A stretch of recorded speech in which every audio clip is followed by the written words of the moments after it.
Hello everyone, welcome to ETS. मेरा नाम रूपांशी भारद्वाज है और आज हम पढ़ेंगे एंग्लो नॉर्मन पीरियड के बारे में। हमने इससे प्रीवियस क्लास में पढ़ा था एंग्लो सैक्सन पीरियड के बारे में कि वो क्या होता है, उस टाइम में लिटरेचर क्या थी, कौन से ऑथर्स थे, कौन कौन सी बुक्स और वर्क्स फेमस थे, कौन कौन से रिकॉर्ड पाए गए थे मैन्यूस्क्रिप्ट में, ओरल जो भी था। आज हम पढ़ेंगे Anglo Norman period. Anglo Norman period है एंग्लो सैक्सन पीरियड से नेक्स्ट वाला। ये मेरी एजुकेशनल क्वालिफिकेशंस हैं। हिस्ट्री ऑफ इंग्लिश लिटरेचर हम कर रहे थे। अच्छा, इसका फर्स्ट एरा कौन सा था? The old English. Old English में क्या था? एंग्लो सैक्सन, जो हम कंप्लीट कर चुके हैं। एक मिनट रुकिए।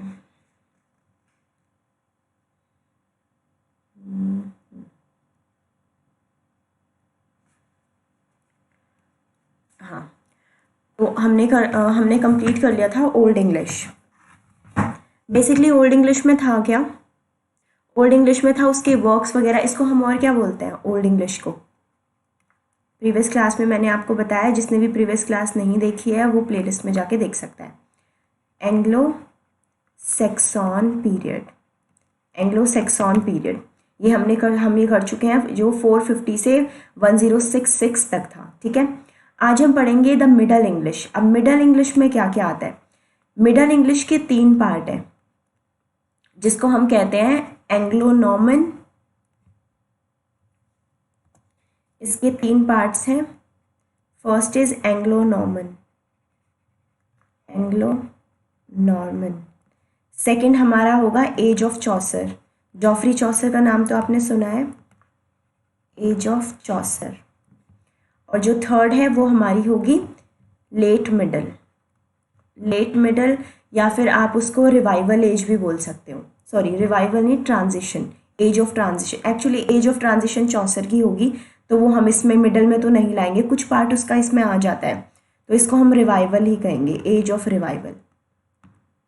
मिडल जो हमारी लेट मिडल पीरियड है वो हमारा क्या था? रिवाइवल एज था। एज ऑफ ट्रांजिशन चौसर में आ जाएगा, जो कि चौसर से शुरू होता है और मिडल इंग्लिश तक आते आते ख़त्म हो जाता है। वो ट्रांजिशन था हमारा। तो मिडल इंग्लिश हमारी होगी रिवाइवल एज। ये इसके एराज के पार्ट्स हैं, Anglo Norman period then and the age of Chaucer. आज हम ये 2 कंप्लीट करेंगे। जो थर्ड पार्ट है इसका, लेट मिडल या फिर जिसको मैंने अभी बताया रिवाइवल एज, वो हम कल वाली क्लास में कवर करेंगे, क्योंकि थोड़ा बड़ा हो जाएगा तो इतना आपको एक बारी में मतलब मगअप नहीं हो पाएगा, इतना कैसे पूरा कंप्लीट होगा। एंग्लो नॉर्मन पीरियड हमारा शुरू हुआ था 1066 से 1350 तक। अब कुछ लोग इसको 1350 भी बोलते हैं, कुछ लोग 1340 भी बोलते हैं। दोनों सही माने जाते हैं, लेकिन जो बिल्कुल एक्यूरेट होगा वो 1350 होगा और 1340 होगा। और 1340 क्यों होगा?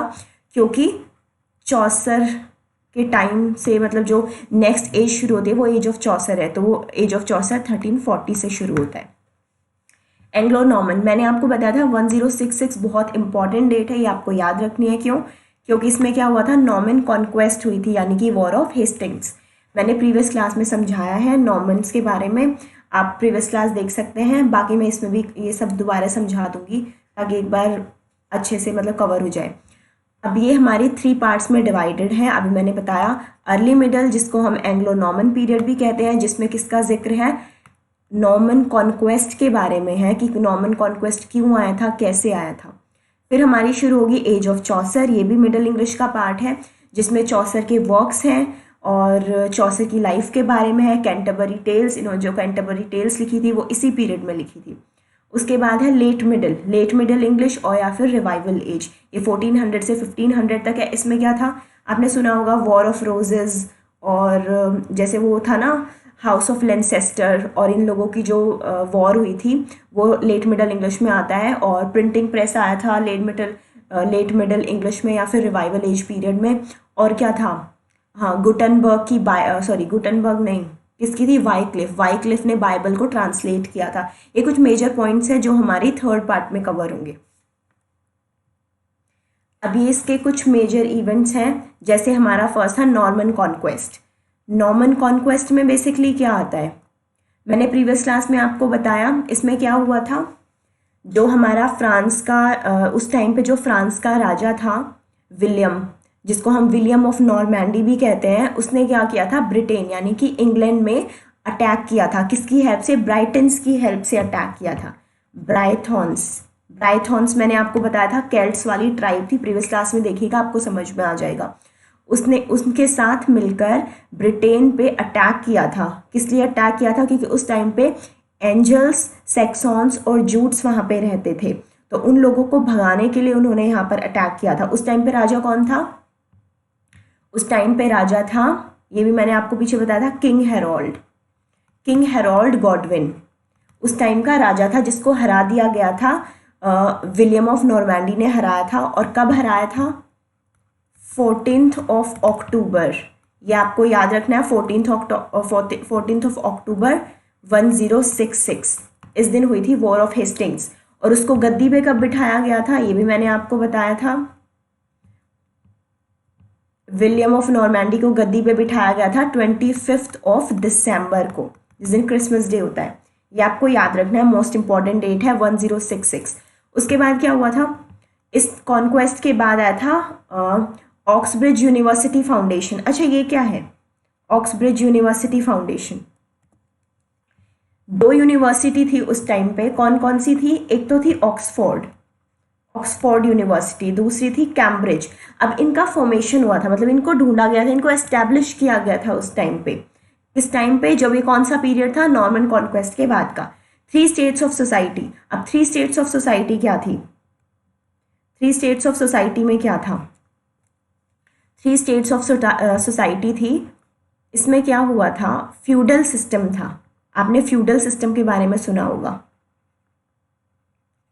फ्यूडल सिस्टम जिसमें बहुत ज़्यादा मतलब टैक्सेशंस वाला सिस्टम था, कि बहुत ज़्यादा टैक्स देना पड़ता था पीजेंट्स को, फार्मर्स को। किन लोगों को देना पड़ता था? क्लर्जी मैन को। और ये एक स्ट्रेटा होता है ना, आपने पढ़ा होगा, 3 टियर स्ट्रेटा होता है। इसमें क्या होता है? सबसे ऊपर क्या आता है? जो 3 स्टेट्स ऑफ सोसाइटी है, इसमें बेसिकली क्या था, जो इंग्लैंड और फ्रांस की लड़ाई हुई थी उस बीच इस जो इंग्लैंड था उसको 3 स्टेट्स में, मतलब 3 सोसाइटीज़ में डिवाइड कर दिया गया था। जिसमें फर्स्ट वाला स्ट्रेटा पे कौन था? नोबिलिटी। नोबिलिटी क्या होता है? नोबिलिटी जिसमें प्रिंस, प्रिंसेस और किंग, क्वीन और जिनके पास मतलब पावर होती थी, जो रूल करते थे, वो लोग नोबिलिटी में आते थे। यानी कि फर्स्ट ऊपर वाले प्राइमरी स्ट्रेटा में, वो ऊपर वाले स्ट्रेटा में वो आते थे। बीच में कौन था? सेकंड स्टेट वाले में कौन था? क्लर्जी। क्लर्जी वो होते हैं जो चर्च वगैरह में प्रीस्ट होते हैं, पूजा करते हैं, बिशप होते हैं, वो लोग किस में आते थे? वो क्लर्जी वाले स्ट्रेटा पे, क्लर्जी वाले ग्रुप में आते थे। 3 स्टेट्स थी। थर्ड कौन था? थर्ड था पीपल। पीपल कौन थे? जो फार्मिंग करते थे और एग्रीकल्चर का काम करते थे। वो लोग क्या करते थे? उन लोगों को कहा जाता था कि तुम्हारा काम है मतलब वो पैसा लाना हमारे पास, अनाज उगाना, और मतलब इन लोगों को के ऊपर ब्याज डाला जाता था, बहुत ज़्यादा ये ब्याज देते थे और इनसे मतलब काम कराया जाता था। क्लर्जी मैन और जो नोबिलिटी वाले लोग थे वो इनका एक्सप्लॉयटेशन करते थे। बेसिकली ये फ्यूडल सिस्टम लाया था 3 स्टेट्स ऑफ सोसाइटी। जब 3 स्टेट्स ऑफ सोसाइटी में फ्यूडल सिस्टम आया तो क्या हुई थी? 100 ईयर्स वॉर हुई थी। क्या था 100 ईयर्स वॉर में? 100 ईयर्स वॉर में था इंग्लैंड और फ्रांस के बीच लड़ाई हुई थी। ये मैं आगे आपको समझाऊंगी, ये बेसिकली मैं बस आपको भी बता रही हूँ ताकि आपको एक आइडिया हो जाए कि मिडल इंग्लिश पीरियड में कौन कौन से मेजर इवेंट्स हुए थे। जॉन वाइक्लिफ की बाइबल ट्रांसलेशन भी इसी में हुई थी। ये किस में आता है? हमारा लेट मिडल में आता है। उसमें क्या हुआ था? जॉन वाइक्लिफ ने बाइबल का ट्रांसलेशन किया था। एक्चुअली ना उस टाइम पे क्या होता था, लोग जैसे जो कुछ लोग थे जो बहुत कम पढ़े लिखे थे, इस टाइम पे ना फ्रेंच बहुत ज़्यादा मतलब उसमें थी, पावर में थी, क्योंकि जो विलियम ऑफ नॉर्मैंडी था, नॉर्मैंडी क्या है? फ्रांस में एक जगह है, मैंने प्रीवियस क्लास में आपको बताया है। आप प्रीवियस क्लास देखिएगा, आपको ये मतलब समझ में आ जाएगा नॉर्मन कॉन्क्वेस्ट के बारे में। उस टाइम पे क्या हुआ था? फ्रांस का राज मतलब इंग्लैंड पे हो गया था। हर चीज़ में फ्रेंच की मतलब फ्रेंच लैंग्वेज का यूज़ होने लग गया था। इंग्लिश को जैसे साइड कर दिया था। सबसे ज़्यादा यूज़ फ्रेंच का होता था। जितने भी ऑफिशियल डॉक्यूमेंट्स, ऑफिशियल वर्क्स होते थे, सब में फ्रेंच लैंग्वेज का यूज़ होता था। तो जॉन वाइक्लिफ थे, इन्होंने क्या किया था? बाइबल को ट्रांसलेट किया था। जब इन्होंने बाइबल को इंग्लिश में ट्रांसलेट किया तब क्या हुआ था? इनके ऊपर ब्लेस्फेमी का केस लग गया था और इनको मतलब मार दिया गया था। तो उस टाइम पे क्या होता था, जो चर्च में लोग थे ना वो बाइबल पढ़ते थे। जो प्रीस्ट होते थे, तो जो हम मतलब वे जो लोग होते थे, जो पीजेंट्स और फार्मर्स वगैरह होते थे, जो कम पढ़े लिखे होते थे, इलिटरेट लोग होते थे, वो बिशप और इनकी बातों पे मतलब बिलीव कर लेते थे, चर्च के लोगों की बातों पे, जो प्रीस्ट वगैरह होते थे, जो प्रीच देते थे, उनको लगता था कि हाँ ये जो बोल रहे हैं सही कर रहे हैं, उनका एक्सप्लॉइटेशन होता था, स्टिल वो बिलीव करते थे कि भगवान तो यही चाहता है कि हम काम करें। तो उस टाइम पे क्या हुआ था, बाइबल में क्या लिखा गया है, क्यों लिखा गया है, उसका मतलब क्या है, ये सब समझाने के लिए जॉन वाइक्लिफ ने बाइबल को ट्रांसलेट किया था। और जब इन्होंने बाइबल को ट्रांसलेट किया तो इनके ऊपर ब्लेस्फेमी का केस लग गया था, और उसमें इनको मार दिया गया था। इनको मतलब इतनी हाइपोक्रेसी दिखाई है, इतनी ज़्यादा हिपोक्रेसी दिखाई है कि वाइक्लिफ को पहले तो दफनाया गया, दफनाने के बाद इनकी बॉडी को निकाल के जलाया गया। उस टाइम पे इंग्लैंड में इतना बुरा हाल था फ्रांस की वजह से, मतलब हर तरफ ये था कि लोगों को दबाया जाता था, जो फार्मर्स वगैरह होते थे, नोबिलिटी वाले और जो क्लर्जी मैन थे, वो इन लोगों का एक्सप्लॉइटेशन करते थे। तब जॉन वाइक्लिफ ने आवाज़ उठाई थी इस चीज़ को बंद करने के लिए, लेकिन उन पर ब्लेस्फेमी का केस लग गया था। The peasants revolt, peasants revolt क्यों आया था? पीजेंट्स रिवॉल्ट आया था जब 100 ईयर्स वॉर हुई थी। अब आप लोग बोलेंगे कि 1337 से 1453 का जो गैप है वो तो 1116 है, तो ये 100 ईयर्स वॉर कैसे है? एक्चुअली ये होता 116 ही है, लेकिन इसको मतलब कहा जाता है कि 100 ईयर्स वॉर, मतलब इसको नाम रख दिया गया था इसका कि 100 ईयर वॉर है ये। पीजेंट्स रिवॉल्ट हुआ था, इसके बाद क्यों हुआ था? क्योंकि देश में भूखमरी आ गई थी। क्या हुआ था, जो फ्रांस था वो तो इंग्लैंड के साथ लड़ने में बिजी था, जो इंग्लैंड के लोग थे वो सफ़र कर रहे थे, जो पीजेंट्स से फार्मर्स थे उनको खाने को कुछ मिल नहीं रहा था, वो बस काम करते थे। तो इसमें क्या हुआ था, और जो टैक्स था वो भी बहुत ज़्यादा बढ़ गया था। तो इस टाइम पे जो इंग्लैंड में था भूखमरी आ गई थी, पीजेंट्स ने रिवॉल्ट किया था, और ये रिवॉल्ट किसका नतीजा था? 100 ईयर्स वॉर का नतीजा था। उसके बाद क्या हुआ था? ब्लैक डेथ, ब्यूबोनिक प्लेग, फिर ब्लैक डेथ, ये प्लेग शुरू हुआ था, वहाँ पे प्लेग आ गया था, ब्यूबोनिक प्लेग। ये कब तक? 1 साल तक रहा था, 1348 से 1349 तक ये रहा था। Invention of the movable type printing press, Gutenberg के टाइम पे मतलब प्रिंटिंग प्रेस आई थी। ये कब था? लेट मिडल इंग्लिश में है, ये मैं आपको कल की क्लास में बताऊंगी कि कैसे मूवेबल टाइप प्रिंटिंग प्रेस आई थी। उसके बाद जो आपने उनका नाम सुना होगा, विलियम कैक्सटन इनको फिर से लेकर आए, मतलब विलियम कैक्सटन इनको इंग्लैंड में लेकर आए। गुटनबर्ग पहले वो जर्मनी में आई थी, उसके बाद कहाँ पे आई थी? इंग्लैंड में आ गई थी। तो पहले गुटनबर्ग लाए थे, लेकिन इंग्लैंड में कौन लाया था? William Caxton. आपको याद रखना है, इंग्लैंड में प्रिंटिंग प्रेस का मतलब इंट्रोड्यूस किसने कराया था? विलियम कैक्सटन ने कराया था। ये मैं आपको नेक्स्ट क्लास में बताऊंगी। वॉर ऑफ रोजेस, ये भी नेक्स्ट क्लास में होगा। इसमें क्या हुआ था? हाउस ऑफ लेंसेस्टर और हाउस ऑफ यॉर्क, इन दो लोगों के बीच, ये दो मतलब कम्युनिटी थी, इन दोनों के बीच लड़ाई हुई थी। ये मैं आपको आगे बताऊंगी। Thomas Malory sorry Thomas Malory के बारे में मैंने आपको प्रीवियस क्लास में बताया, उन्होंने मोटे दे आर्थर लिखी थी। इसी मिडल इंग्लिश में इनका वर्क मतलब रिकॉर्ड होता है। जो थॉमस मोटे दे आर्थर हैं, किंग आर्थर के बारे में थॉमस मैलोरी ने लिखा था। ये किस में कवर होता है? ये हमारा मिडल इंग्लिश में कवर होता है, तो ये आपको याद रखना है। चौसर्स कैंटरबरी टेल्स, इसी पीरियड में चौसर ने अपनी कैंटरबरी टेल्स लिखी थी। कैंटरबरी टेल्स में क्या था ये भी मैं आपको डिटेल में बताऊंगी, आपको समझ आ जाएगा। बाकी मैं आपको थोड़ा सा बेसिक आइडिया दे देती हूँ। कैंटरबरी टेल्स जो थी वो चौसर ने लिखी थी, और इसमें मतलब ये ना एक 29 पिलग्रिम्स होते हैं, ये एक पिलग्रिमेज पे जाते हैं थॉमस बैकेट की सॉरी थॉमस बैकेट की, ये कहाँ पे जाते हैं? पिलग्रिमेज पे जाते हैं। तो आपको ये याद रखना है 29 पिलग्रिम्स थे, जिनमें से एक होस्ट था और एक क्या था? एक नरेटर था। तो आपको ये याद रखना।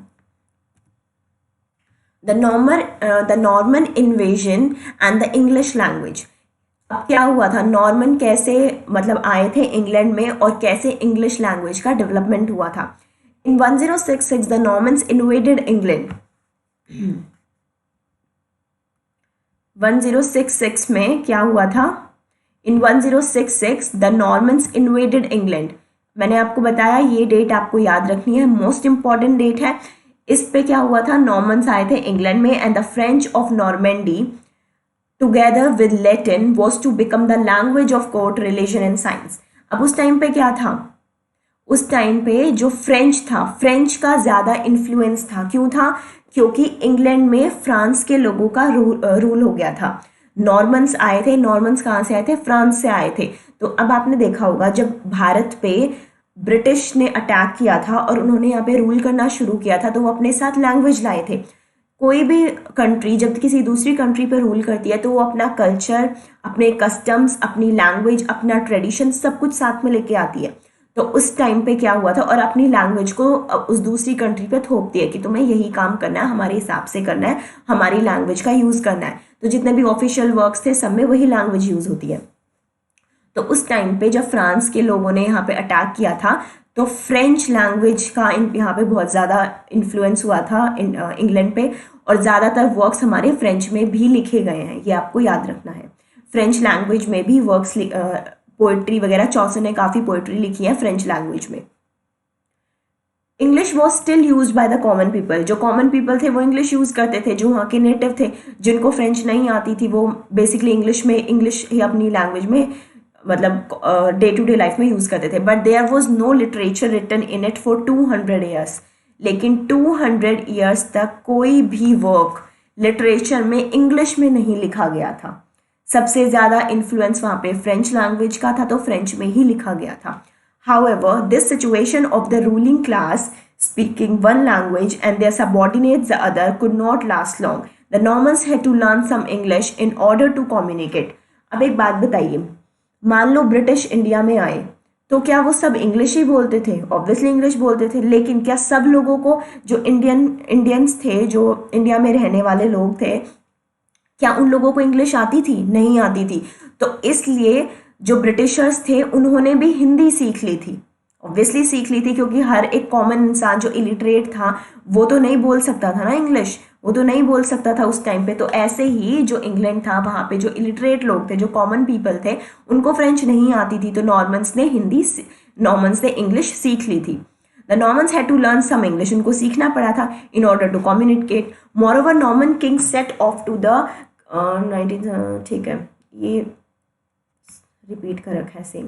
100 years after the invasion, the descendants of Norman knights spoke French, which was unintelligible by the French people. वही है कि फ्रेंच का ही यूज़ हुआ था। 100 years after the invasion, the descendants of Norman knights spoke French. And in 13th century, England lost control of its French territory, and the Norman nobility had to declare allegiance either to France or to England. Many of them chose England because they were born there. अब क्या हुआ था, जैसे आप लोगों ने देखा था इंडिया में भी हुआ था, इंडिया और पाकिस्तान का डिवीजन हो गया था, कुछ लोग इंडिया में रहे थे, कुछ पाकिस्तान में रहे थे। सेम ऐसे ही हुआ था 13th सेंचुरी में आके इंग्लैंड के ऊपर मतलब जो फ्रेंच और फ्रांस और इंग्लैंड वाले थे उनमें क्या हुआ था, मतलब एक ट्रीटी साइन हो गई थी उनकी कि जिन लोगों को इंग्लैंड में रहना है वो वहाँ रहेंगे और जिनको फ्रांस में रहना है वो फ्रांस रहेंगे। तो काफ़ी तर लोगों ने इंग्लैंड को चूज़ किया था क्योंकि वहाँ पे बॉर्न हुए थे, जैसे इंडियंस ने इंडिया को किया था। मतलब कुछ लोगों ने इंडिया को कर लिया था, कुछ लोग मतलब पाकिस्तान चले गए थे। तो ऐसे ही क्या हुआ था, डिवीजन हो गया था इंग्लैंड और फ्रांस में। जो इंग्लैंड के कुछ लोग थे वो इंग्लैंड में रहे थे, कुछ फ्रांस में। लेकिन ये डिवीजन कब हुआ था? 13th सेंचुरी में हुआ था, ये आपको याद रखना है। मतलब यहाँ पर आकर फ्रांस का जो रूल था वो डगमगा गया था, उनका जो किंगडम था वो मतलब इंग्लैंड पे ज़्यादा टाइम तक वो रूल नहीं कर पाए थे। इसके बाद लिटरेचर इन मिडल इंग्लिश। अब इसका इन्फ्लुएंस मिडल इंग्लिश लिटरेचर पे कैसे पड़ा था? What we now call Middle English appears after the great silence of 200 years. अभी मैंने बताया 200 years तक कोई भी लिटरेचर में काम नहीं किया गया था, बिकॉज वहाँ पे फ्रेंच में ही वर्क होता था। In the second half of 14th century, prior to that, vernacular note in Latin literature consists primarily of religious writings. अब इसमें क्या होता था, जैसे the second half of 14th century produced the first great age of secular, not religious literature. The best representative is Geoffrey Chaucer. इसका नाम तो आपने सुना होगा, जॉफरी चॉसर, जिन्होंने कैंटरबरी टेल्स लिखी है। उस टाइम पे बहुत सारे राइटर्स थे, बहुत सारे पोएट थे, लेकिन जो सबसे ज़्यादा वर्क जिसका मिला है ना वो जॉफरी चॉसर का मिला है। अच्छा, इनका क्यों मिला है? उन लोगों का ज़्यादा रिकॉर्ड क्यों नहीं है? इनका इसलिए क्योंकि ये कोर्ट में काम करते थे। उस टाइम के जो कोर्ट होते थे उनमें ये वर्क करते थे, वहाँ पे एम्प्लॉय थे। तो रिटर्न पब्लिक मीटिंग्स वगैरह इन सब में इनका जाना, रिटर्न वर्क्स, मतलब इन सब में इनका बहुत ज़्यादा मतलब बहुत ज़्यादा पार्टिसिपेशन रहता था, तो इसलिए सबसे ज़्यादा वर्क जॉफ्री चौसर के मिले हैं।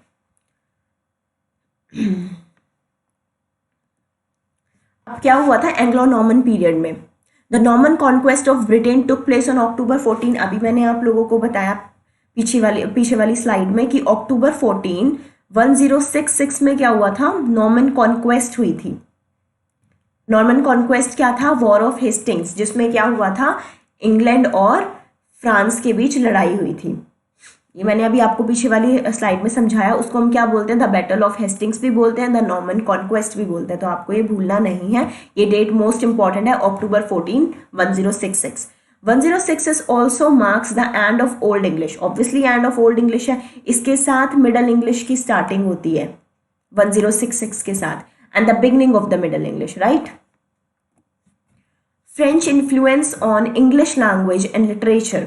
अभी मैंने बताया सबसे ज़्यादा जब फ्रांस का राजा विलियम ऑफ नॉर्मैंडी, उन्होंने अटैक किया इंग्लैंड पे, तो क्या हुआ था, वो अपने साथ अपनी लैंग्वेज भी लेकर आए थे, तो फ्रेंच कल्चर से बहुत ज़्यादा इन्फ्लुएंस थे। Anglo Saxon mindset, Anglo Saxon का जो माइंडसेट था, इन शॉर्ट वहाँ पे सबसे ज़्यादा इन्फ्लुएंस किसका था? फिर फ्रेंच लैंग्वेज का था।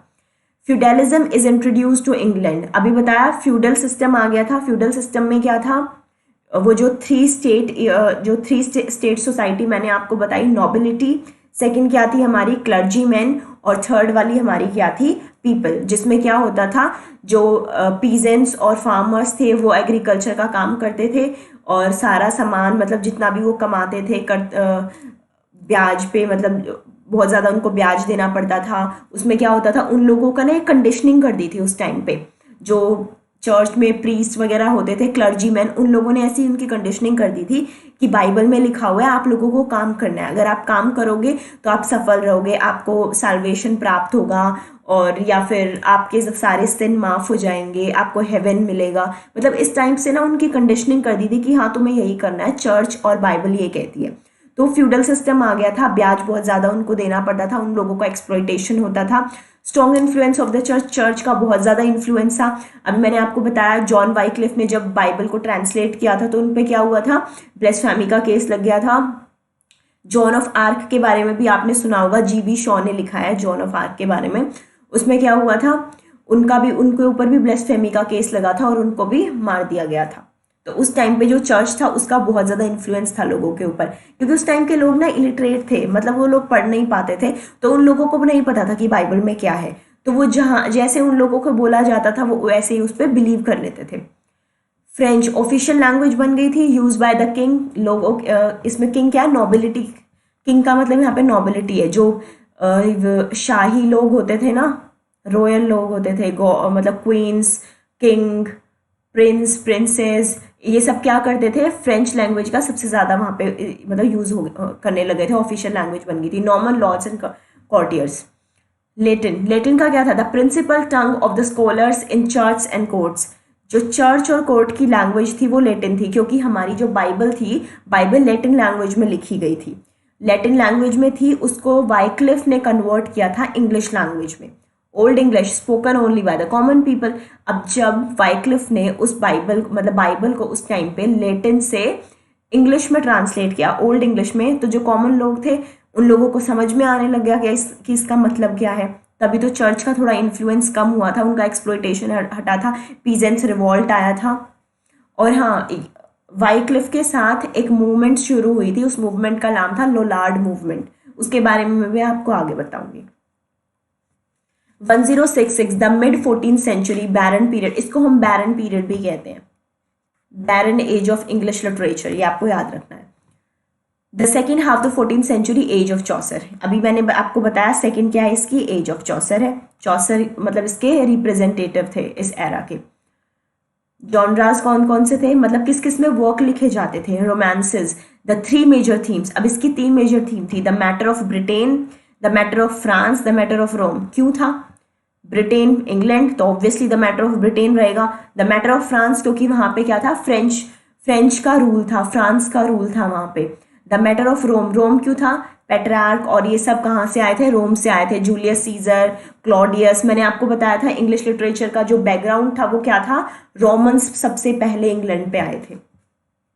अब representative works are given and the, ये तो वैसे ही है। बैकग्राउंड ऑफ नॉर्मन्स, अब बैकग्राउंड क्या था नॉर्मन्स का, ये मैंने आपको प्रीवियस क्लास में समझाया है, बट स्टिल मैं एक बार रिपीट कर देती हूँ ताकि आपको एक आइडिया हो जाए। On the northern coast of France directly across from England is a district extending some 74 miles. ये भी मैंने आपको बताया, फ्रांस में एक जगह थी नॉर्मैंडी, नॉर्मैंडी, वहां का राजा था विलियम ऑफ नॉर्मैंडी, जो कहाँ पर आए थे, इंग्लैंड में आए थे। द नॉर्मन्स किंग विलियम, ये रहा विलियम द कॉन्क्वेरर, इसको कॉन्क्वेरर भी बोलते हैं और इसको विलियम मतलब विलियम ऑफ नॉर्मैंडी भी बोलते हैं। Defeated the Anglo Saxon king, king Harold Godwin को हराया था विलियम द कॉन्क्वेरर ने। At the battle of Hastings, battle of Hastings क्या है, Norman conquest 1066, and conquered in England, और इंग्लैंड को जीत लिया था। Norman conquest brought enormous changes in England, बहुत सारे चेंजेस हुए थे नॉर्मन कॉन्क्वेस्ट में। क्यों हुए थे, क्योंकि फ्रेंच लैंग्वेज आ गई थी। English literature and linguistics, English literature और लिंग्विस्टिक्स में काफ़ी चेंजेस आए थे। When in 1066 Edward the Confessor died childless, England was again faced with the choice of a successor. Edward had divided England into a few large districts. क्या किया था Edward ने, कुछ लार्ज डिस्ट्रिक्ट्स में क्या किया था, इंग्लैंड का डिवीजन कर दिया था। आपको ये बात याद रखनी है, Edward the confessor died childless. अब क्या हुआ था, एडवर्ड टू वहां पे आए थे, ये टाइम पीरियड है एडवर्ड टू के बाद का। उस टाइम पे राजा कौन था, Edward two. The most influential of these nobles was Godwin earl of West Saxon earldom. Actually इस पे क्वेश्चन आता नहीं है, ये पीछे की हिस्ट्री है, बट स्टिल आप लोगों को पता होनी चाहिए। बाकी आपको डिटेल में पढ़ना है तो प्रीवियस क्लास ले लेना। The day after Edward's death Harold the son of Godwin was elected king. क्या हुआ था, Edward the day after Edward's death, Edward की डेथ के बाद हेरोल्ड को द सन ऑफ गॉडविन, उसको क्या किया था, किंग बना दिया गया था। William the Duke of Normandy, अब आए थे William the Duke of Normandy. At this time was a second cousin of late king Edward. अब जो लेट किंग मतलब जो किंग एडवर्ड की डेथ हुई थी, ये उनके क्या थे, सेकेंड कजन थे, William the Duke of Normandy. When Harold did not consider William's order, only by force could William hope to obtain the crown. अब क्या हुआ था, जब हेरोल्ड ने विलियम के ऑर्डर्स को मतलब कोई क्या बोलते हैं सम्मान नहीं दिया या उसको कोई रिस्पेक्ट नहीं दी, उसको कंसिडर नहीं किया, तो क्या हुआ था, फोर्स से William hope to obtain the crown. William को लगा अब मुझे ज़बरदस्ती क्राउन को हथियाना पड़ेगा, क्योंकि किंग हेरोल्ड गॉडविन तो इस बात को मानने को रेडी नहीं है। तब क्या हुआ था, First, William landed on the south coast of England with a formidable force. His landing was unopposed. Harold was occupied in the north of England, meeting an invasion by the King of Norway. अब इसमें ना basically क्या हुआ था, इन लोगों ने attack किया था इंग्लैंड पे। जब इन लोगों ने इंग्लैंड पे अटैक किया तो इन्होंने हरा दिया था किंग हेरोल्ड को। किंग हेरोल्ड को हराने के बाद वो गद्दी पे बैठ गए थे विलियम ऑफ नॉर्मैंडी, और उस दिन डेट क्या थी, 14 अक्टूबर 1066, ये आपको याद रखना है। और उनको गद्दी कब मिली थी, 25 दिसंबर 1066। ये मोस्ट इम्पॉर्टेंट डेट्स हैं जो आपको याद रखनी है। ये रहा इधर, on Christmas day 1066 William was crowned king of England, ये आपको याद रखना है। Changes in England after Norman conquest, अब इंग्लैंड में क्या चेंजेस हुए थे जब नॉर्मन कॉन्क्वेस्ट हुई थी। The Norman conquest brought changes in the literature as well as political history of England. अब हिस्ट्री ऑफ इंग्लैंड में भी चेंजेस हुए थे, पॉलिटिकल हिस्ट्री में, लिटरेचर में भी चेंजेस हुए थे। एंग्लो सैक्सन ऑथर्स जो थे उनका क्या हुआ था, वो परमानेंटली डिस्प्लेस हट गए थे, मतलब चले गए थे। अब क्योंकि पहले एंग्लो सैक्सन्स का वहाँ पे राज था, उनके बाद नॉर्मन्स का हो गया, तो एंग्लो सैक्सन ऑथर्स कहीं गायब से हो गए थे, उनकी वर्क्स, उनका लिटरेचर सब जैसे कहीं गायब सा हो गया था, वो लिखना उन्होंने बंद कर दिया था। Many of the English higher class had been killed on the field at Hastings, बहुत सारे हेस्टिंग्स में मारे गए थे इंग्लिश हायर क्लास के लोग। Those who escaped were treated as traitors. Following are some changes in English grammar, English grammar में काफ़ी चेंजेस हुए थे। Decay of inflectional endings, the nouns. अब देखिए किसी की लैंग्वेज चेंज होती है, किसी की लैंग्वेज इन द सेंस जिस कंट्री में पहले कभी अटैक हुआ हो, वो कभी किसी का गुलाम रहा हो, उसकी चीज़ों में चेंजेस आएंगे, उनकी लिटरेचर में, उनके वर्क्स में, और चाहे वो ऑफिशियल वर्क्स हो या उनकी डे टू डे लाइफ हो, काफ़ी चीज़ों में चेंजेस आएंगे। ऐसे ही क्या हुआ था, जो इंग्लिश लैंग्वेज थी उसमें भी काफ़ी चेंजेस आए थे, उसकी ग्रामर में भी काफ़ी चेंजेस आए थे। ज़्यादातर फ्रेंच से वो इन्फ्लुएंस्ड रहती थी। ये रहा, French influence is much more direct and observable upon the vocabulary. Vocabulary में भी काफ़ी फ्रेंच के वर्ड्स आ गए थे। Thousands of French words introduced in English, काफ़ी तरह जो इंग्लिश के मतलब वोकैबलरी इसके इंग्लिश वोकैबलरी में फ्रेंच के वर्ड्स यूज़ होने लग गए थे। Literature of Anglo Norman period, अब उस टाइम पे जो एंग्लो नॉर्मन पीरियड में जो लिटरेचर थी वो कैसी थी? अभी मैंने आपको बताया कौन सा जॉनर था, द रोमांसेस। इसमें क्या था? It was most popular form of literature. These are notable of their stories rather than their poetry. Canterbury Tales किसने लिखी थी? कैंटरबरी टेल्स चौसर ने लिखी थी। और क्या था? The deal with the story of king Arthur, king Arthur की story, the war of Troy and of Alexander the great. No literary production of the middle English are so characteristic और high of value. अब उस time पे क्या होता था? The romances हमारा genre था, उसमें क्या हुआ था? द मिरेकल प्लेस, ये मैंने आपको प्रीवियस क्लास में बताया था। The miracle place, the mystery place, the morality place. अब इसका मैं आपको सीक्वेंस बता देती हूँ किस सीक्वेंस में आता है। सबसे पहले आता है मिस्ट्री प्लेस, ये सीक्वेंस है इसका, mystery then miracle then morality, ये इसका सीक्वेंस है। पहले मिस्ट्री प्लेस आए, फिर मिरेकल, फिर मोरालिटी। मिस्ट्री प्लेस में क्या था? मिस्ट्री प्लेस बेस्ड थे बाइबल के ऊपर, बिब्लिकल थीम थी उसमें। मिरेकल प्लेस थे सेंट्स के ऊपर, उनकी डीड्स, उनके मिरेकल्स, उनके वर्क्स, उनकी प्रीच, इनके ऊपर बेस्ड था। मोरालिटी ये तो आपको पता है, deeds, I mean deeds in the sense sins, salvation, इन सब पे ये रिलेटेड था, ये इसकी थीम थी, तो ये आपको याद रखना है। इसमें इतना ही इंपॉर्टेंट है, सबसे पहले the mystery place, then the miracle place, then the morality place. Morality place ही मैंने आपको बता दिया। अच्छा, इसके बाद क्या हुआ था? अब हम पढ़ेंगे मतलब चौसर के बारे में। ये हमारा था नॉर्मन कॉन्क्वेस्ट, जो मैंने आपको प्रीवियस क्लास में भी समझाया है, पूरा डिटेल में बताया, आप वहां से ले सकते हैं क्लास, आपको समझ में आ जाएगा। अब हमारा था द एज ऑफ चौसर, ये आपने पढ़ा होगा, the Canterbury Tales. Canterbury Tales किसने लिखी थी? चौसर ने लिखी थी। और उन्होंने चौसर ने कैंटरबरी टेल्स में लिखा गया था, अभी मैंने आपको बताया, एक पिलग्रिम था, मतलब पिलग्रिमेज था, पिलग्रिमेज पे गए थे वो लोग। कितने पिलग्रिम्स थे? 29 पिलग्रिम्स थे। तो इसमें ना बेसिकली चौसर ने क्या सोचा था? चौसर ने सोचा था कि वो 120 टेल्स लिखेगा, 120 टेल्स लिखेगा कैंटरबरी टेल्स, मतलब इस बुक में। लेकिन वो कितनी कंप्लीट कर पाया? बस 24 ही वो कंप्लीट कर पाए थे, उसके बाद उनकी डेथ हो गई थी। तो ये क्या बोलते हैं? अनफिनिश्ड वर्क बोलते हैं चौसर का, और ये चौसर का आखिरी का वर्क था लिटरेचर का, जिसको ये इन्होंने अनफिनिश्ड छोड़ दिया था क्योंकि इनकी डेथ हो गई थी। इनकी डेथ का रीज़न किसी को नहीं पता है, अननोन है। तो आपको ये याद रखना है, इनका अनफिनिश्ड वर्क था द कैंटरबरी टेल्स, जिसमें 24 इन्होंने टेल्स लिखी थी, और इन्होंने सोचा था कि ये 120 टेल्स लिखेंगे। Geoffrey Chaucer was born on 1340। He was the real founder of English poetry. इन्होंने क्या किया था? इंग्लिश पोइट्री को फाउंड किया था। इनको क्या बोलते हैं? फादर ऑफ इंग्लिश पोइट्री भी इनको कहा जाता है, फादर ऑफ लिटरेचर भी जॉफरी चौसर को कहा जाता है, and morning star of Renaissance भी जॉफरी चौसर को कहा जाता है। आपको ये याद रखना है। And called the father of English poetry.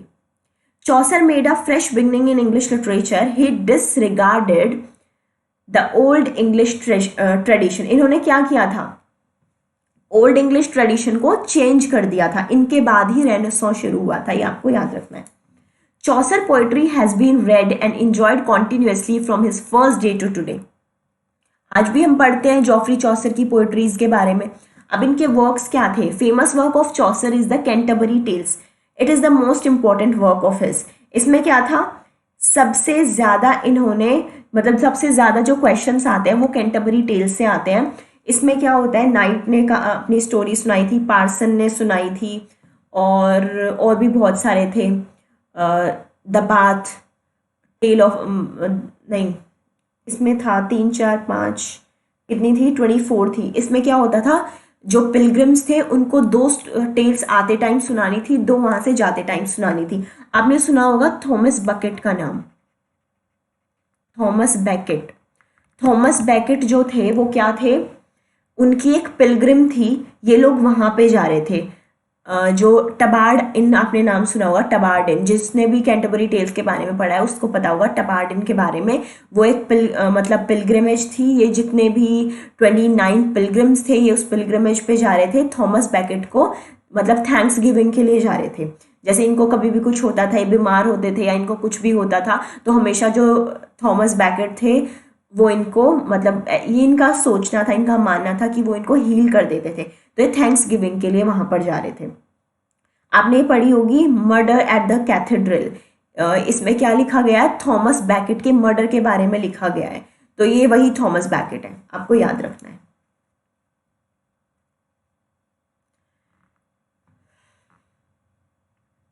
Which is collection of stories related by the pilgrims on their way to shrine of Thomas Becket. आ गया ना इधर, shrine of Thomas Becket at Canterbury. This is a landmark in the history of English poetry. इसको ना most important work बोलते हैं चौसर का, आपको याद रखना है, मोस्ट इम्पॉर्टेंट वर्क है ये। These pilgrims represent different sections of contemporary English society. इसमें पता है क्या है? यूपीएससी एसएसबी का जो एग्जाम था या डीएसएसबी का एग्जाम था, इसमें सबसे ज़्यादा क्वेश्चन मतलब पहले तो आते थे कैंटरबरी टेल्स से ही आते थे। अभी जो यूपीएससी एसएसबी का एग्जाम हुआ था उसमें भी क्वेश्चंस पूछे गए थे कैंटरबरी टेल्स में से, हर बार पूछे जाते हैं। तो आप लोगों को ये बिल्कुल ना डिटेल में पढ़ना पड़ेगा इसके बारे में। मैं आप लोगों को ये मतलब प्रोवाइड कराऊंगी, हम पढ़ेंगे कैंटरबरी टेल्स के बारे में, डिटेल में पढ़ेंगे और उस पर क्वेश्चंस भी डिस्कस करेंगे। आप बस चैनल पे बने रहिएगा। His works fall into 3 periods. इनके वर्क 3 पीरियड्स में है, ठीक है। अब मैं आपको बता देती हूँ चौसर के कौन कौन से वर्क्स थे। He imitated French poet and long poem Le Roman de la Rose. अच्छा ये किस में थी? ये फ्रेंच में थी। मैंने अभी बताया ना इनका फ्रेंच का बहुत ज़्यादा मतलब इनके ऊपर इन्फ्लुएंस था उस टाइम पे। फ्रांस के लोग यहाँ पे आते थे और उन लोगों का रूल था, तो फ्रेंच लैंग्वेज का बहुत ज़्यादा यूज़ किया जाता था। He made a translation Romaunt of the Rose. किसका ट्रांसलेशन है ये? जो इनका ये फ्रेंच वर्क था इसका ट्रांसलेशन है इंग्लिश में, Romaunt of the Rose. During this period he also wrote the book of the Duchess. अच्छा ये आप मुझे कॉमेंट सेक्शन में बताएंगे कि जो जॉफरी चौसर थे उन्होंने ये बुक लिखी थी the book of the duchess, इन्होंने किसके लिए लिखी थी? या आप मुझे कमेंट सेक्शन में बताएंगे। इन्होंने ये एलिजी लिखी थी, इन्होंने किसके लिए ये एलिजी लिखी थी? Which is its form and nature is like Romaunt of the Rose, complain up to pity a shorter poem. Comment section में बताना मुझे। सेकेंड पीरियड, अब इनका सेकेंड पीरियड क्या था? In this period he was inspired by Italian writers. इसमें भी Italian writer से बहुत ज़्यादा इंस्पायर्ड थे। क्यों थे? क्योंकि ये इटली गए थे। जब ये इटली गए थे तो ये पेट्रैर्क से वहाँ पे मिले थे। जब ये पेट्रैर्क से वहाँ पे मिले तो इन लोगों ने इन्होंने एक डिफरेंट फॉर्म देखा पोइट्री का, एक डिफरेंट फॉर्म इन्होंने पेट्रैर्क से सीखा। तो ये इटालियन राइटर से बहुत ज़्यादा इन्फ्लुएंस हुए थे। In this period he wrote the Parliament of Fowls. इन्होंने क्यों लिखा था पार्लियामेंट ऑफ फॉल्स? ये पार्लियामेंट में क्या करते थे? ये कोर्ट में काम करते थे किसी टाइम पे, ऑफिशियल वर्क्स वगैरह में बहुत आगे रहते थे, एम्प्लॉय थे कोर्ट के। तो उस टाइम पे द पार्लियामेंट ऑफ फॉल्स इन्होंने लिखी थी क्योंकि सिविल वॉर चल रहा था तब। ये भी आपको याद रखना है। Which contains very dramatic and satiric dialogues. Troilus and Criseyde, ये मैंने अभी आपको प्रीवियस क्लास में समझाया था। ट्रॉयलेस एंड क्रेसीड ये इनका वर्क था जॉफरी चौसर का। ट्रॉयलेस एंड क्रेसिडा विलियम शेक्सपियर ने लिखी थी। इन दोनों में आप कंफ्यूज नहीं होइएगा। Which narrates the story of Trojan prince Troilus and his love for damsel। इसमें क्या है? स्टोरी ऑफ ट्रोजन प्रिंस है जिसका नाम है ट्रॉयलस। ट्रोजन का प्रिंस था ट्रॉयलस एंड हिज बिलवेड, मतलब एक लड़की के लिए उसका प्यार, मतलब उसकी बिलवेड की स्टोरी है। ट्रॉयलस एंड क्रेसिडा, उसका नाम क्रेसिड था। The story of Griselda in which is given a pitiful picture of womanhood, मतलब ये इन्होंने कंडीशन ऑफ women के ऊपर लिखा था। The story of Griselda. The house of fame, a masterpiece of comic fantasy, ये भी बहुत बहुत ज़्यादा important. The house of fame. अब थर्ड पीरियड में इन्होंने क्या लिखा था? This period is called English period. इसमें इन्होंने सिर्फ इंग्लिश में लिखा था। In this period he wrote legend of good women in heroic couplet. Legend of good women इनका वर्क था जिसमें इन्होंने पहली बार हीरोइक कपलेट का यूज किया था। हीरोइक कपलेट क्या है? आयम्बिक पेंटामीटर, ये आपने सुना होगा आयम्बिक पेंटामीटर के बारे में। 7 लाइंस की पोइट्री होती है, स्टैंजा होता है, 7 लाइंस का स्टैंजा होता है, आयम्बिक पेंटामीटर में होता है, उसे हम हीरोइक कपलेट कहते हैं। ये मैं आप लोगों को कराऊंगी, स्टैंजाज, मीटर्स, स्ट्रक्चर्स और थी मतलब इनकी वो जो स्टाइल होता है लिखने का, ये सब मैं आपको कवर करा दूंगी, तो आपको समझ में आ जाएगा। बस बेसिकली अब आपको ये याद रखना है, इसमें लेजेंड ऑफ गुड वुमेन जो जॉफ्री चौसर का वर्क था, उन्होंने उसमें फर्स्ट टाइम हीरोइक कपलेट का यूज़ किया था। और हीरोइक कपलेट किस में लिखा जाता है? आयम्बिक पेंटामीटर में लिखा जाता है। बस आपको ये चीज़ याद रखनी है, भूलना नहीं है। राइम रॉयल, ये सब मैं आपको आगे समझाऊंगी। The Canterbury Tales his greatest achievement, सबसे बड़ा इनका क्या था? The Canterbury Tales. ये इनके 3rd पीरियड में था, जब क्या हुआ था, इनकी डेथ हो गई थी। आपको ये याद रखना है, 24 इन्होंने इसमें टेल्स लिखी थी, इन्होंने 120 टेल्स लिखने का सोचा था, अरे पूरा नहीं कर पाए थे। ये कुछ ऐसे दिखते थे जॉफ्री चौसर। अब ये देखिए, मिडल एजेस, मतलब ये मिडल एज में, middle age in the sense age of Chaucer जो था वो मिडल इंग्लिश पीरियड के थे, इसका ये मतलब है। जो मिडल इंग्लिश पीरियड है उसके रिप्रेजेंटेटिव थे जॉफ्री चौसर, ये आपको याद रखना है। इनको फादर ऑफ इंग्लिश लिटरेचर भी कहा जाता है। द कैंटरबरी टेल्स इनकी पोइट्री, मतलब इनका वर्क था, मोस्ट फेमस वर्क था। Edward III, Edward II and Henry IV, ये 3 राजा थे जिसके टाइम पे जॉफ्री चौसर, मतलब जॉफ्री चौसर जब थे तब इन 3 मतलब ये राजा आए थे, इनका राज इंग्लैंड पे होता था। एडवर्ड III के ये फेवरेट थे, मोस्ट इम्पॉर्टेंट है ये, बहुत ज़्यादा। Edward III, king Edward III इनका फेवर लेते थे। फ्रेंच वर्ड चौसर का मतलब है शू मेकर, ये फ्रेंच वर्ड में मतलब चौसर को शू मेकर कहा जाता है। ये वैसे जो वर्ड्स निकालते हैं वो है फ्रेंच लैंग्वेज में। जॉन चौसर इनके फादर थे। विलियम लैंगलैंड कौन थे? विलियम लैंगलैंड जो थे इनके कंटेम्प्रेरी थे, मतलब कुछ राइटर्स होते हैं ना कि उनके साथ में और भी राइटर्स होते हैं उस टाइम के, तो इनके कंटेम्प्रेरी राइटर थे विलियम लैंगलैंड। एलिजाबेथ देबर, ये कौन है? ये जब पार्लियामेंट और कोर्ट में काम वगैरह करते थे, इनके मतलब एलिजाबेथ देबर वहाँ पे वर्क किया करती थी, ये उनके साथ थे, मतलब इन शॉर्ट ये उनके अंडर काम करते थे। एडवर्ड III, जब यहाँ पे मतलब एडवर्ड III का वो था रूल था उस टाइम पे, और ये उनके फेवरेट थे, इनका बहुत ज़्यादा फेवर किया जाता था। जब जॉफ्री चौसर को मतलब जेल में पकड़ लिया गया था, तो एडवर्ड III वो थे जिन्होंने इसको बरी कराया था, जेल से बाहर निकाला था। और ये क्यों पकड़े गए थे? क्योंकि उस टाइम पे सिविल वॉर चल रहा था और ये उसमें पकड़े गए थे। 100 ईयर्स वॉर हुई थी। 100 ईयर्स वॉर के बारे में मैंने आपको बताया था, मैं दोबारा बता देती हूँ। 100 ईयर्स वॉर में क्या हुआ था? 2 ग्रुप्स थे, सॉरी,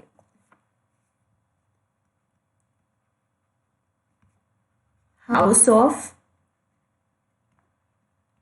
लेंसेस्टर, ये वॉर ऑफ रोजेस का है एक्चुअली। वॉर ऑफ रोजेस के बारे में मैंने आपको भी बताया, house of लेंसेस्टर and house of York, ये 2 ग्रुप थे। हाउस ऑफ लेंसेस्टर क्या था? आपने पढ़ा था ना वॉर ऑफ रोजेस, अभी मैंने आपको बताया। वॉर ऑफ रोजेस में क्या था? 2 जो ग्रुप्स थे, house of लेंसेस्टर and house of York. जो हाउस ऑफ लेंसेस्टर था वो किसका था? रेड रोज उनका सिंबल था, और यॉर्क वालों का वाइट रोज सिंबल था। इन लोगों के बीच लड़ाई हुई थी सिविल वॉर के टाइम पे, ये मैं आपको डिटेल में बताऊंगी, आपको ये समझ आ जाएगा। इसकी मैं अलग से क्लास लूंगी, एक पूरी क्लास इन्हीं के ऊपर बेस्ड होगी।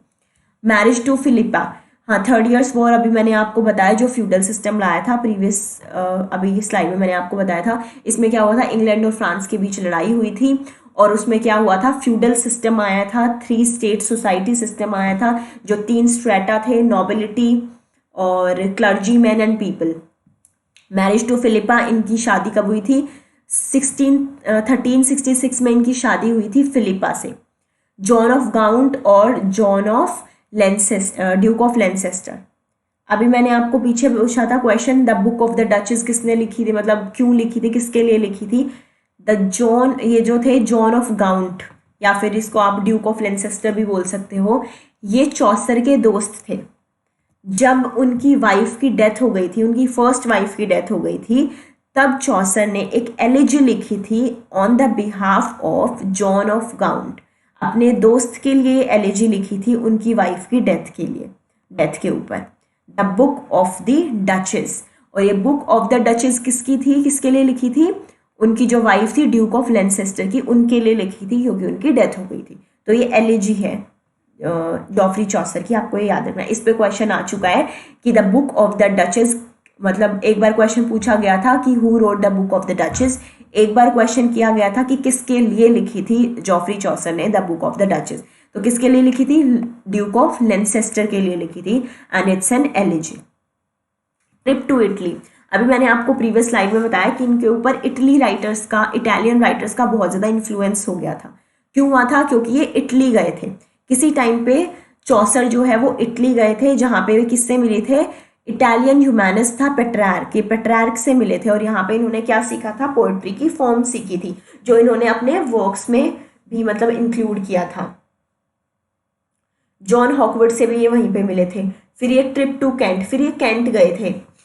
डेथ, इनकी डेथ कब हुई थी, अक्टूबर 1400 में इनकी डेथ हो गई थी, अननोन रीजन से हुई थी, किसी को रीजन नहीं पता है। और कैंटरबरी टेल्स इनका लास्ट वर्क था। वेस्टमिंस्टर एबे पोइट्स कॉर्नर, इनकी जो बॉडी को था वो बॉडी को दफनाया गया था वेस्टमिंस्टर एबे पोइट्स कॉर्नर में। ये पहले पोइट थे जिनकी बॉडी को वहाँ दफनाया गया था और उसका नाम रख दिया गया था poets corner.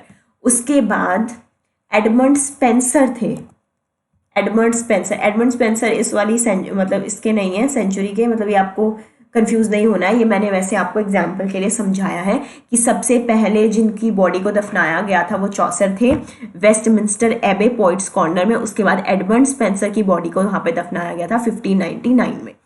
John of gout और ड्यूक ऑफ लेंसेस्टर, अभी मैंने आपको बताया इनके फ्रेंड थे, उनकी वाइफ की डेथ हुई थी, उस पर इन्होंने एलिजी लिखी थी the book of the Duchess. कुछ फेमस वर्क्स हैं चौसर के, कौन कौन से हैं,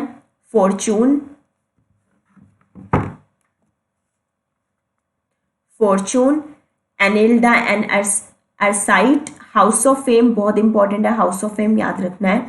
the legend of good women, जिसमें इन्होंने हीरोइक कपलेट का यूज किया, iambic pentameter, Troilus and Cressida.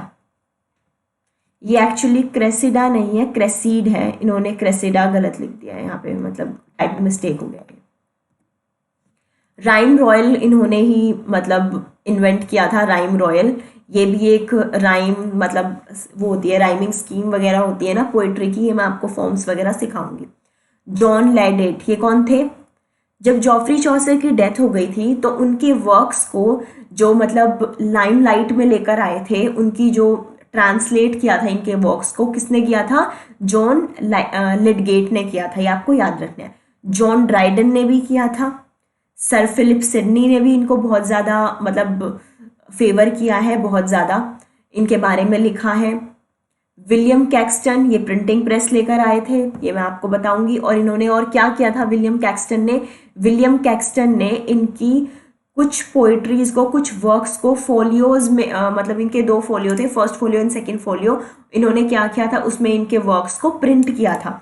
First 2 editions कौन से थे जो फर्स्ट फोलियो में आए थे, 1478 एंड 1483, और इसमें इनमें जो प्रिंट किया था किसने किया था, विलियम कैक्सटन ने किया था जॉफरी चौसर के वर्क्स को। ट्रॉयलस एंड क्रेसिडा, ये मैंने अभी आपको बताया, ये क्रेसिडा नहीं है, क्रेसीड होगा। क्रेसिडा किसकी है, विलियम शेक्सपियर की है। अब इनके कंटेम्प्रेरी और कौन थे, इनके कंटेम्प्रेरी थे विलियम लैंगलैंड, ये आपको याद रखना है। क्या था विलियम लैंगलैंड में, 1332 में मतलब इनके बॉर्न हुए थे और इनकी डेथ हुई थी 1386 में। He was one of greatest poets of middle edges, बहुत ज़्यादा मतलब ये भी बहुत फेमस है इस टाइम के मिडल एजेस के, जैसे विलियम चौसर जॉफरी चौसर हो गए, विलियम लैंगलैंड हो गए, ये बहुत इंपॉर्टेंट मतलब उस टाइम के माने जाते थे। मिडल इंग्लिश के सबसे ज़्यादा वर्क्स मतलब इन लोगों के ही मिले थे।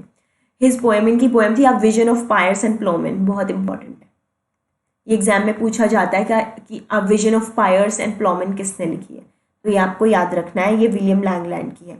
It is a classical work in satire on the corrupt religious practices, अभी मैंने आपको बताया चर्च का बहुत ज़्यादा इन्फ्लुएंस था इस टाइम पे, करप्ट रिलीजियस प्रैक्टिसेस पे इन्होंने लिखी थी, जो एक्सप्लॉयटेशन होता था, 3 स्ट्रैटाज मैंने बताए। Langland is a satiric poet and feudal system is his ideal. feudal system अभी मैंने बताया आपको, जो 3 क्लास सोसाइटी वाला स्ट्रेटा मैंने आपको समझाया था, nobility, clergymen and people. He represents lower class in his poetry. lower class को ये represent करते हैं जिनका exploitation होता था, peasants वगैरह, workers या फिर laborers आप उनको बोल सकते हैं.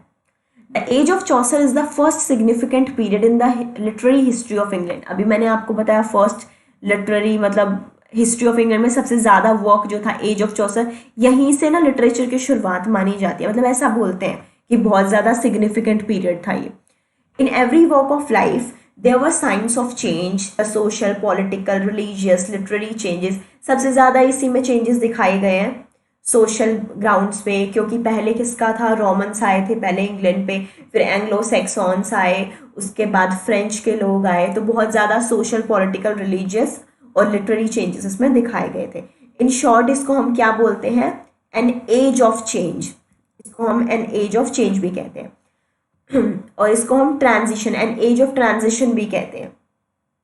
ट्रांजिशनल एज थी, medievalism was departing and modernism was developing slowly. धीरे धीरे मतलब मेडिवलिज्म जा रहा था और क्या था, मॉडर्निज्म आ रहा था. ऑब्वियसली रेनेसॉन्स शुरू हो रहा था.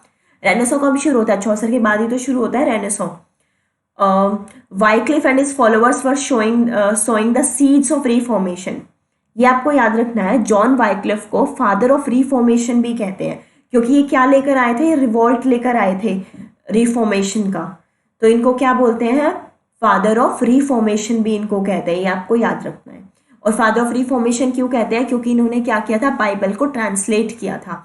मतलब जो काम किसी ने नहीं किया ना, वो वाइक्लिफ ने कर दिया था. इन्होंने बाइबल को ट्रांसलेट कर दिया था.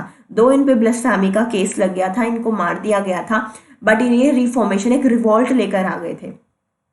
दे were making attack upon the church. Church पे अटैक कर रहे थे, ऑब्वियसली बाइबल को ट्रांसलेट कर रहे थे, तो लोगों में जागरूकता ला रहे थे बाइबल के, मतलब बाइबल के बारे में उनको बता रहे थे, क्योंकि पहले के टाइम पे क्या होता ना, जो इलिटरेट लोग होते थे उनको नहीं पता था कि बाइबल में क्या है, तो उनको जो बता देते थे वो उसी पे बिलीव कर लेते थे. Individualism was being emphasized. Military events were contributing to the growth of patriotism and national consciousness. उस टाइम पे लड़ाई झगड़ा बहुत होता था, सिविल वॉर थी, अब भी होता है, उस टाइम पे भी था. The industrial development was giving rise to the middle and working classes. मतलब जो इंडस्ट्रियलाइजेशन और ये सब चीज़ें थी ना, ये बहुत ज़्यादा राइज पे थी, मतलब बढ़ रही थी, धीरे धीरे बढ़ रही थी. ये टाइम था उन चीज़ों का ऊपर उठने का, मतलब मॉडर्निज्म धीरे धीरे आ रहा था और मेडिवलिज्म खत्म हो रहा था. It led to the end of feudal system. अब क्या हुआ था, एज ऑफ चौसर का आते आते फ्यूडल सिस्टम का एंड हो गया था, वो खत्म हो गया था, धीरे धीरे खत्म हो रहा था. In this way we find that the age of Chaucer was an era of transition. इसलिए हम कहते हैं कि एज ऑफ चौसर क्या है, एरा ऑफ ट्रांजिशन है. Growth of national sentiment. The age of Chaucer witness the beginning of 100 Years' War. अभी मैंने आपको बताया 100 Years' War. इस 100 Years' War में क्या था, इंग्लैंड और फ्रांस की लड़ाई के बारे में लिखा गया था, जो 100 साल तक चली थी. अरे पेन क्यों नहीं चल रही है,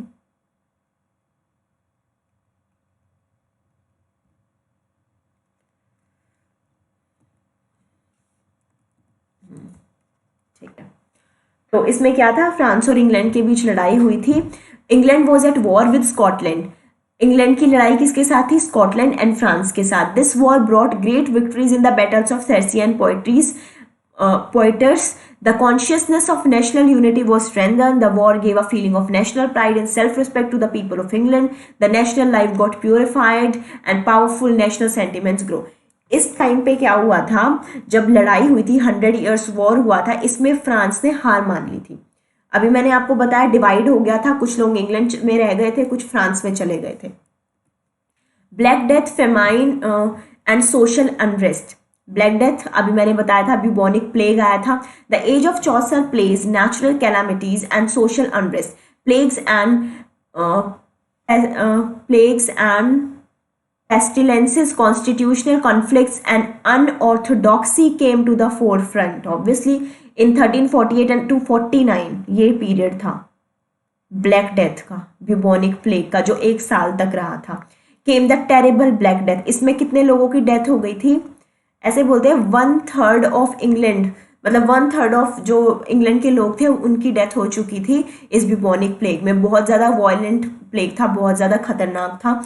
a large number of people died. It appeared in 1362, 1367 and 1370। जैसे कोरोना तो कॉन्टीन्यूसली आ रहा है। ये 1362 में, उसके बाद 1367 में आया, उसके बाद 1370 में आया।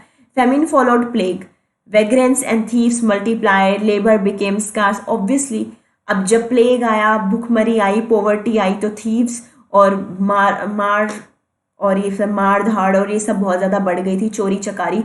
Labour became scarce, heavy taxation was imposed, heavy taxation system शुरू हो गया था। The toll tax brought about all peasants revolt. अभी मैंने आपको बताया 100 ईयर्स वॉर की वजह से ही पीजेंट्स रिवॉल्ट हुआ था। This revolt was a clear sign of social tension and unrest. The corruption of the church. अब चर्च का करप्शन उस टाइम पे था। The age of Chaucer, the church was the seat of power and prestige. सबसे ज़्यादा किसकी चलती थी? नोबिलिटी और क्लर्जीमैन की चलती थी। वो लोग जो कहते थे वही होता था। पीजेंट्स और एग्रीकल्चर जो मतलब एग्रीकल्चर का जो काम करते थे वो उन लोगों की सुनते थे। It was infected with corruption. The churchman are fond of wealth and luxury. पैसे के पीछे पागल थे कौन? द चर्चमैन, यानी कि clergyman. They indulged themselves in all sorts of vices. They lived in a godless and worldly way. John Wycliffe. अभी मैंने बताया रिफॉर्मेशन कौन लेकर आया था? John Wycliffe. इन्होंने बाइबल को ट्रांसलेट किया था। The morning star of reformation, ये आपको याद रखना है। The morning star of reformation कौन थे? John Wycliffe. And the morning star of Renaissance कौन थे? जॉफरी चौसर। ये आप अपने नोट्स बना लीजिएगा, मोस्ट इंपॉर्टेंट है। The morning star of reformation John Wycliffe and the morning star of Renaissance Geoffrey Chaucer. Led an attack upon the growing corruption of the church. ये मैंने अभी आपको बताया था पीछे, वही सेम रिपीट हो रहा है। तो ये आपको याद रखना है बेसिकली कि इसमें कुछ मेन पॉइंट्स है ये कि जॉन वाइक्लिफ ने बाइबल को ट्रांसलेट किया था तो रिफॉर्मेशन आया था। इन्होंने क्यों बाइबल को ट्रांसलेट किया था? जो चर्च का करप्शन हो रहा था उसको खत्म करने के लिए। The new learning. अब चेंजेस तो बहुत ज़्यादा हुए थे इस टाइम पे। The age of Chaucer mark the dawn of new learning. It brought about a change in the general outlook of the age. Man's intellectual horizon expanded. He began to make efforts to liberate himself from the shackles of theological slavery. अब इस time पे क्या हुआ था? बहुत ज़्यादा चीज़ें बदल गई थी, क्योंकि इस टाइम पे जो फ्रांस था उन्होंने डिसाइड कर लिया था कि वो अब इंग्लैंड से चले जाएंगे।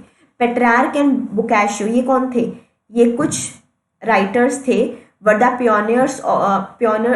pioneers of the great revival, but beneath the medievalism the heaven of renaissance was already at work. The modern world was in the process of being born. ये मोस्ट इम्पॉर्टेंट, मतलब माने इनके कुछ वर्क्स हैं तो पेट्रार्क एंड बोकाशियो, इनका भी काफ़ी मतलब जिक्र हुआ है लिटरेचर में।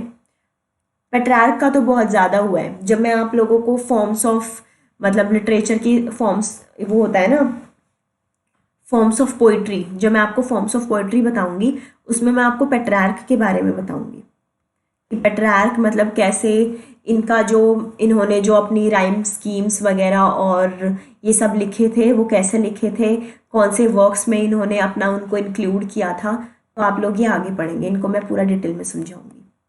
पर इनका बेसिकली कंक्लूजन क्या निकला था एज ऑफ चौसर का? Modern note began to be apparent, there was a sharper spirit of criticism. The vague of the romance was passing. In this age, there was a spirit of revolt. Obviously, revolt की spirit तो थी, reformation. The church was losing her great hold upon the masses of people. लोगों का भरोसा उठ गया था church से, जैसे ही बाइबल का ट्रांसलेशन हुआ था, रिफॉर्मेशन आ गया था. The light of new learning was shining. चीज़ें बदल रही थी, मॉडर्निज्म आ रहा था. This age was given proper voice of Chaucer. और इस चीज़ को किससे रिप्रेजेंट किया गया है? वॉइस ऑफ चौसर से, चौसर के वर्क्स से इस एज को रिप्रेजेंट किया गया है। ये आपको याद रखना है। बाकी मैं आपको नेक्स्ट क्लास में समझाऊंगी। ये मैंने प्रीवियस क्लास में समझा रखा है, अगर आप पढ़ेंगे प्रीवियस क्लास देखेंगे तो आपको समझ में आ जाएगा। नेक्स्ट सेशन में हम क्या करेंगे? एज ऑफ रिवाइवल पढ़ेंगे, यानी कि लेट मिडल इंग्लिश, जिसमें क्या होगी, अभी मैंने जो टॉपिक्स आपको बताए थे कि मैं कल कराऊंगी, वो है वॉर ऑफ रोजेस, जिसमें क्या हुआ था, houses of लेंसेस्टर and house of York की जो लड़ाई हुई थी। बाइबल ट्रांसलेशन, ये मैं आपको डिटेल में बताऊंगी कब हुआ था, कैसे हुआ था। प्रिंटिंग प्रेस कैसे आई थी, गुटनबर्ग, विलियम कैक्सटन, और क्या क्या प्रिंट किया गया, पहला पहला वर्क जो था वो क्या था, ये सब मैं आपको डिटेल में बताऊंगी। कुछ हम इंपॉर्टेंट क्वेश्चंस भी कल डिस्कस करेंगे एंग्लो नॉर्मन और एज ऑफ चौसर से। हम कैंटरबरी टेल्स करेंगे, उसकी मैं आपको प्लेलिस्ट में वीडियोस मिल जाएंगी। अभी हम उस पर भी मतलब वर्क करेंगे कि कैंटरबरी टेल्स के बारे में पूरा डिटेल में पढ़ेंगे, क्योंकि क्वेश्चंस बेसिकली उसमें से बहुत ज़्यादा पूछे जाते हैं। एज ऑफ चौसर बहुत ज़्यादा इंपॉर्टेंट है। अगर आपको कोई भी क्वेश्चन पूछना है, कोई भी क्वेरी है, तो आप कमेंट सेक्शन में पूछ सकते हैं, या फिर आप हमारा ऑफिशियल टेलीग्राम भी ज्वाइन कर सकते हैं। ऑफिशियल टेलीग्राम ग्रुप का जो लिंक है वो आपको डिस्क्रिप्शन बॉक्स में मिल जाएगा। बाकी आप टेलीग्राम पे जाके सर्च कर सकते हैं इंग्लिश बाय टाइगर सर, आप वो ज्वाइन कर लीजिए। वहाँ पे आपका जो भी क्वेश्चन होगा मैं उसका जवाब आपको दे दूँगी। ये कुछ क्लासेस होती हैं ईटीएस ऐप पे। आप ईटीएस ऐप प्ले स्टोर से डाउनलोड कर सकते हैं, उसका लिंक भी आपको डिस्क्रिप्शन बॉक्स में मिल जाएगा। 7 बजे सर का पेड बैच होता है ईटीएस ऐप पर इंग्लिश ग्रामर का, जो कि सब कॉम्पिटिटिव एग्जाम्स में मतलब मोस्ट इंपॉर्टेंट पार्ट है इंग्लिश ग्रामर। उस पर सर का पेड बैच चल रहा है, आप वो ले सकते हैं। 4 बजे जीएस की क्लास होती है जो फाखरा मैम पढ़ाती है। 5 बजे मेरी क्लास होती है इंग्लिश लिटरेचर की। 6 बजे फाखरा मैम मैथ्स पढ़ाती है, आप उनकी क्लास ले सकते हैं। बाकी आपका कोई भी क्वेश्चन हो तो आप मुझे कमेंट सेक्शन में बता दीजिएगा, और प्लीज़ लाइक करना, शेयर करना एंड सब्सक्राइब करना, ज़्यादा से ज़्यादा वीडियो को शेयर करना, और कोई भी क्वेरी हो तो मुझे बताइए। Thank you so much.